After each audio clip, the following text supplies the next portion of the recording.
লক্ষ্মীপুর সদর উপজেলার মান্দারী ইউনিয়নের প্রাণকেন্দ্রে অবস্থিত মান্দারী বাজার। এটি শুধু একটি বাণিজ্য কেন্দ্র নয়, বরং এ অঞ্চলের ইতিহাস, ঐতিহ্য ও সংস্কৃতির প্রতিচ্ছবি। শতাধিক বছরের প্রাচীন এই বাজার আজও জেলার অন্যতম ব্যস্ত ও জনবহুল হাটবাজার হিসেবে টিকে রয়েছে। মান্দারী বাজারের অবস্থান অত্যন্ত গুরুত্বপূর্ণ। লক্ষ্মীপুর নোয়াখালী মহাসড়কের পাশে গড়ে ওঠা এ বাজারের যোগাযোগ ব্যবস্থা উন্নত হওয়ায় জেলার বিভিন্ন উপজেলা ও পাশের জেলাগুলো থেকেও ক্রেতা বিক্রেতারা প্রতিদিন এখানে আসেন। হাটের দিনগুলোতে, বিশেষ করে শুক্রবার, সোমবার, বাজারে মানুষের ঢল নামে।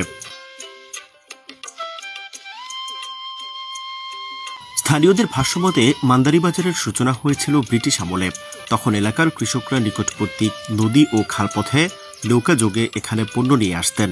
ধীরে ধীরে বাজারটি ব্যবসায়িক কেন্দ্র হিসেবে বিকশিত হয়। দেশভাগের পর থেকে মান্দারী হয়ে ওঠে সদর উপজেলার অন্যতম অর্থনৈতিক হাব।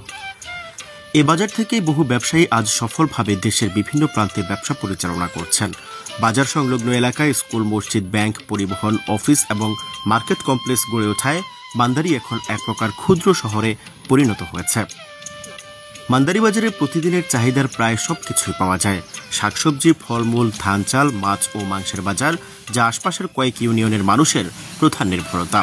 মান্দারী বাজারকে কেন্দ্র করে স্থানীয় অর্থনীতি সমৃদ্ধ হয়েছে। প্রতিদিন শত শত ক্ষুদ্র ব্যবসায়ী ও শ্রমজীবী মানুষ এখানে জীবিকা নির্বাহ করছেন। যদিও বাজারটি ঐতিহ্যবাহী ও ব্যস্ত, তবুও পর্যাপ্ত পার্কিং, বর্জ্য ব্যবস্থাপনার অভাবে কিছু সমস্যা রয়ে গেছে।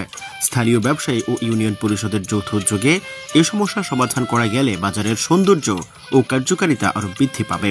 স্থানীয়রা বলছেন, বাজারটিকে আধুনিকায়ন করা গেলে মান্দারী হয়ে উঠবে এক অন্যতম মডেল বাজার।